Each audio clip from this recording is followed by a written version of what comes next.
Hello. Now, what's happened in Gaza? We'll deal with that first. I'm going to see where this goes. Right. In regard to the actions of Hamas, I have one thing to say, and that is this. I stand with Israel. It is quite apparent that Hamas has purposely targeted civilians, and it is also right. Israel also has the right, under international law, as a sovereign state, to defend itself, which Israel has done so far, right? Now, they are these kind of anti-Semitic people, well, they're just clear anti-Semitic people on the left who are actually siding with the terrorists. They are terrorist sympathisers. I mean, there's a group called Queers for Palestine who support people who want to throw them off tall buildings because they are that anti-Semitic. And there's also a lot at the Labour Party conference at present. Right? Now there's this group within the Labour Party. It's part of the Labour Party called The World Transformed. Whatever. I'm going to do a full blog post about the normal blog post because, well, sounds like a good idea. Now, obviously, that terrorist sympathising liar of Islington is not condemning the terror group for what they did. He's just saying that they should end the occupation. You see, these people with their divest sanction, whatever lot, if all the demands are met, Israel would not exist, and you're going to end up with a load of refugees. But because they're anti-Semitic, it doesn't matter if Jews are made refugees to them. I mean, Palestinian refugees, oh, that's terrible, but yeah, they're being anti-Semitic, they are that. Yeah. I digress. Basically, this Palestinian activist said that dead terrorists have ascended to martyrdom. And this was greeted with clapping. Basically, they are celebrating violence, basically. It's the new kind of politics, obviously. But as I said, I stand with Israel.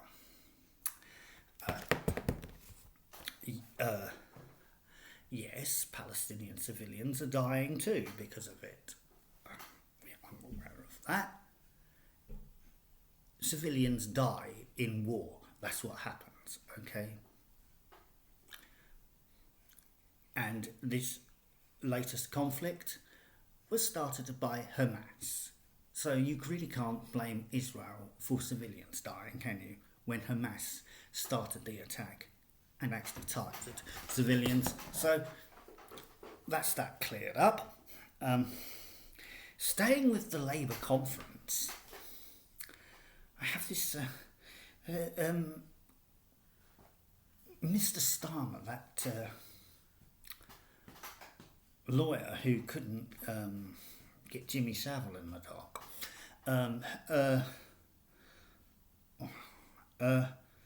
has been speaking to one of his staffers, probably a young middle class staffer. I can't imagine him trying to talk to someone like me like this, but I think it's worth listening to. The fucking tablet. Fuck's sake. I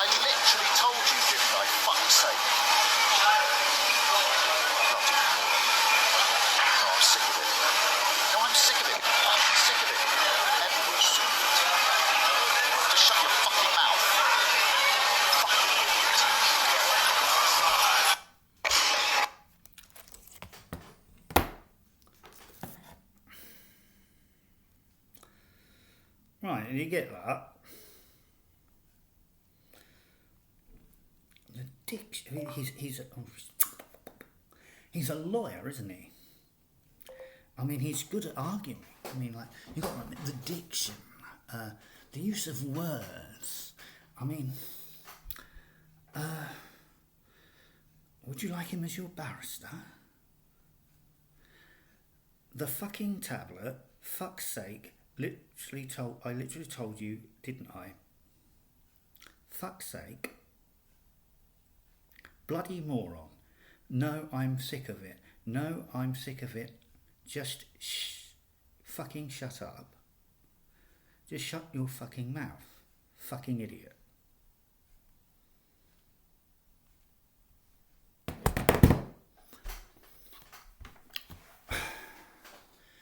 Calm under pressure. Could represent us. You want him to represent this country abroad, do you? Not bloody likely. What do I? Not bloody likely. Right. Right, so I think... Where am I? I've covered the Labour conference. I'm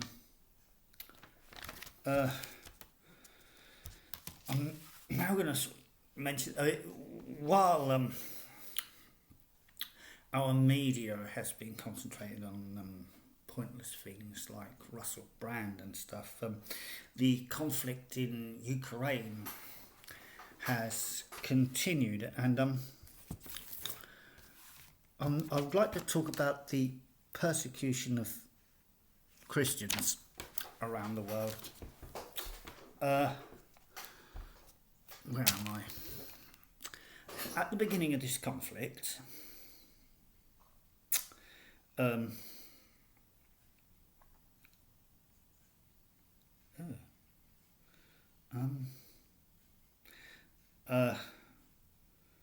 Metropolitan Authority said,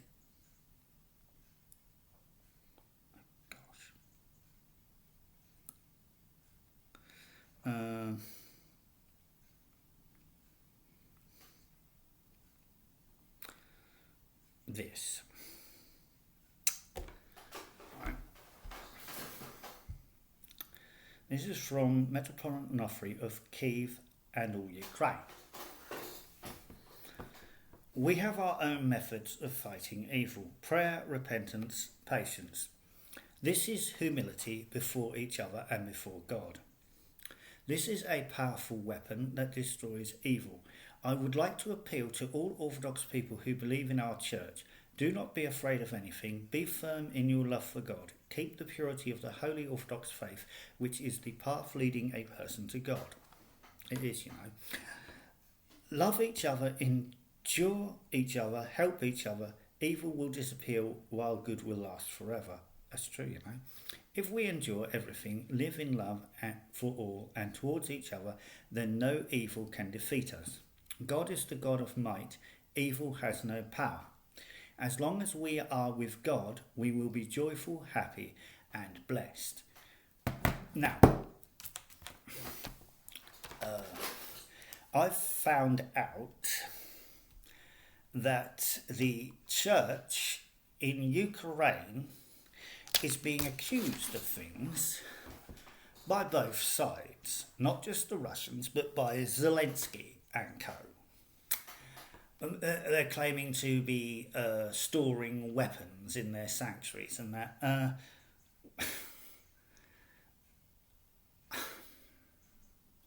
There is absolutely no way an Orthodox that they would allow weapons to be stored in an Orthodox church. That's just ridiculous. I'm sorry. They're saying stuff like this.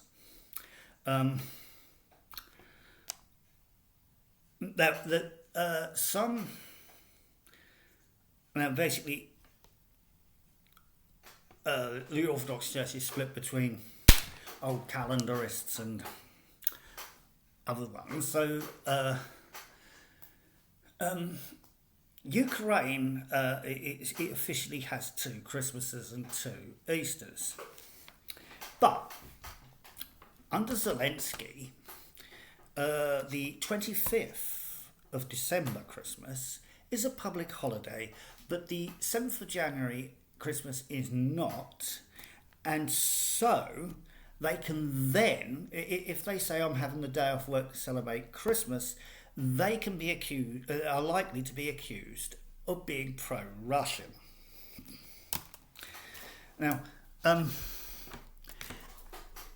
it's been quite common for Orthodox Christians in the West to be accused of supporting Putin. I mean, like, that's...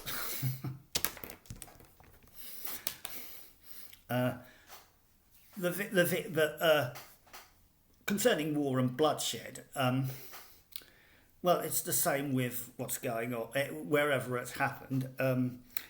As we believe that all are created and made in God's image, we do not support the destruction and defacing and murder of those made in God's image. Which is why it's pro-life straight down the line. It's pro-life straight down the line. No to abortion, no to euthanasia, no to the death penalty. We don't like war either. Okay? So they're actually being accused of storing weapons. It's...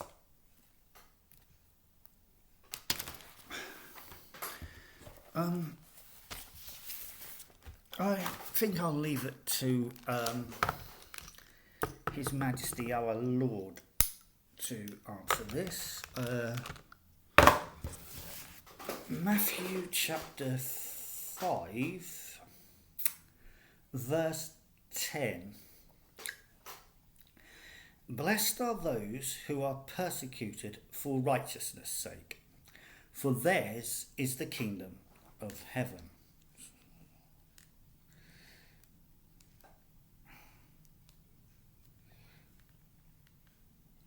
Now, the footnote here is quite good. Children of God uphold truth, refuse to compromise with the ways of the world, and give themselves to no other.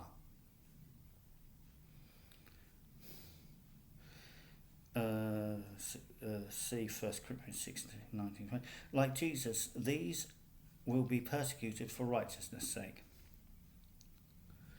Christ's kingdom is the crown awaiting the righteousness. Right, so if you persecute, because basically another place where Paul, anyone who wants to lead a righteous life will be persecuted. So it is not just one side that is accusing Christians in Ukraine of doing things they're not doing. It's it's just the world basically, and so blessed are they. Another person who is blessed. I mean, there's quite a few people blessed in Eritrea as well. A lot of stuff has gone before the United Nations in regard to this. Now, you must remember Eritreans are Orthodox. And to stop the persecution of Christians in Eritrea, all the resolutions are being blocked by Russia and China. Okay. So they... right, that's that cleared up. Another person who's being persecuted for righteousness is Calvin Robinson. A lot has been said about Calvin Robinson recently.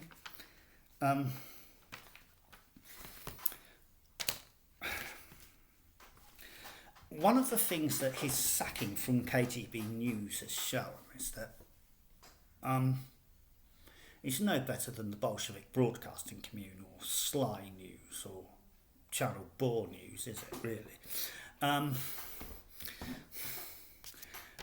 it what it looks like is a culture within the news media industry in this country that is completely and utterly wrong.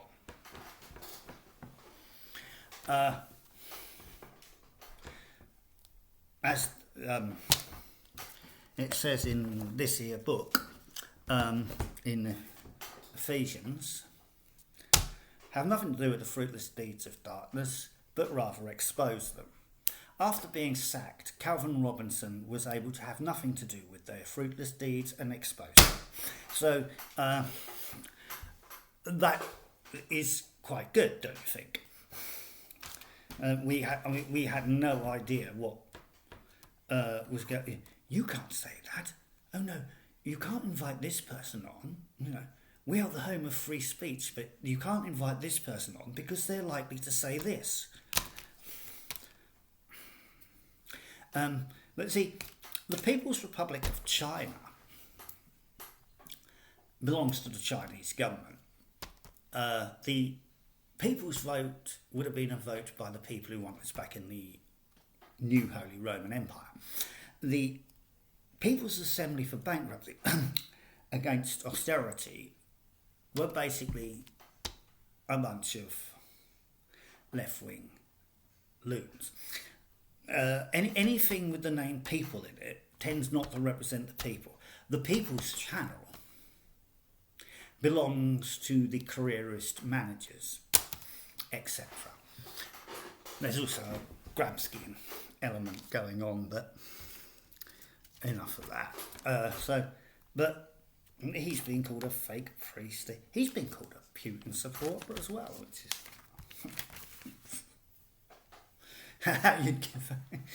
I mean, I'm basically he certainly isn't a fake priest.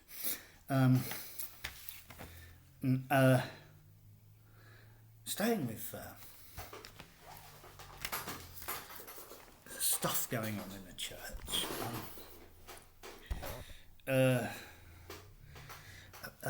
A Baptist minister in America posted this tweet.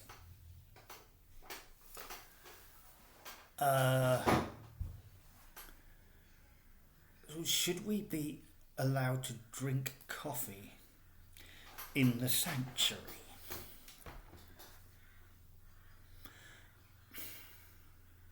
So basically, this is a big hoo-ha argument. So there's on Twitter there was this big argument about drinking coffee.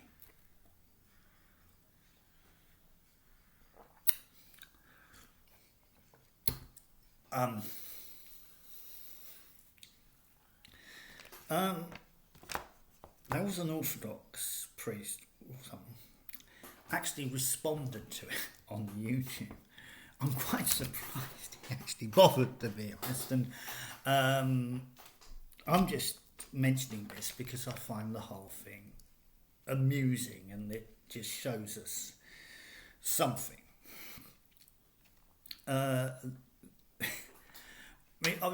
Obviously, in the Orthodox Church, people aren't going to be slurping coffee during a divine liturgy. In the Roman Catholic Church, people aren't going to be slurping coffee during Mass. And even in a lot of traditional Anglican churches, well, it's just not going to happen, is it, really? but it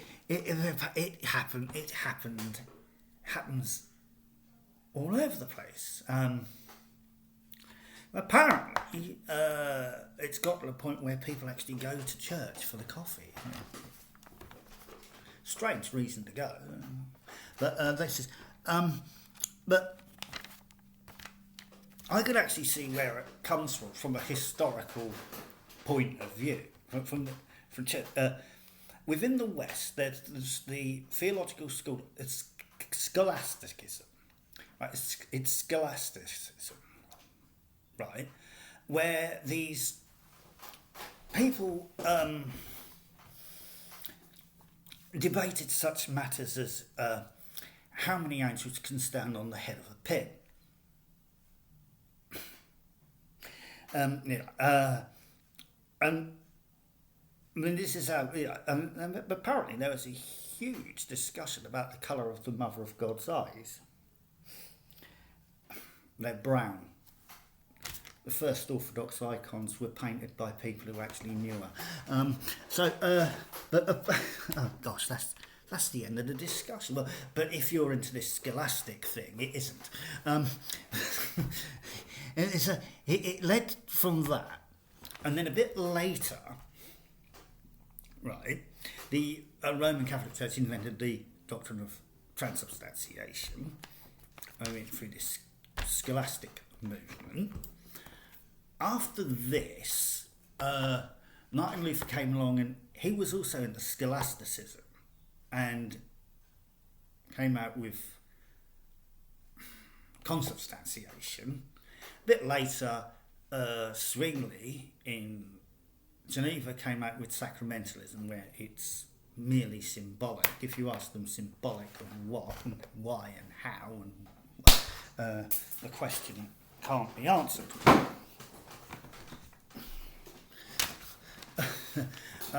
But this is an extension. So it's gone from how many angels can stand on the head of a pin to when and where should we have coffee and what really. I mean, there's probably huge discussions going on as we speak today. I mean, whether the church should use fair trade coffee or not. Personally, this is as the workers who produce fair trade coffee don't get paid at all if there is a crop failure. Personally, I don't think we should, but drink fair coffee, because basically they're up the creek of our paddle if there's a crop failure, because they are paid a percentage of the profits. If there is no profit on the crop because it fails, they have no money. So that's fair trade. Actually, I don't think it's fair, do you? So it goes.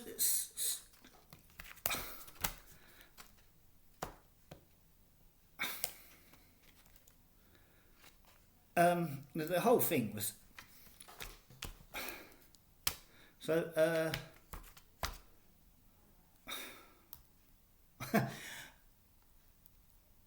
Should coffee be allowed in the sanctuary? Well,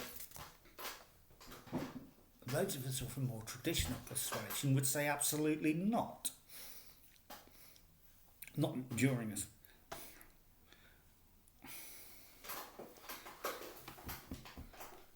I mean, except through him, our great high priest. Yeah, right. This is out of the question. Apparently, so they were coming out with the classic, "You're judging me." Well, when Jesus said you should not judge and you shall be judged, the Greek word there means to pass sentence, and I don't think asking a question is passing sentence to you, but that'll do, I think. I thought I'd end up on the silly coffee story because it's amusing.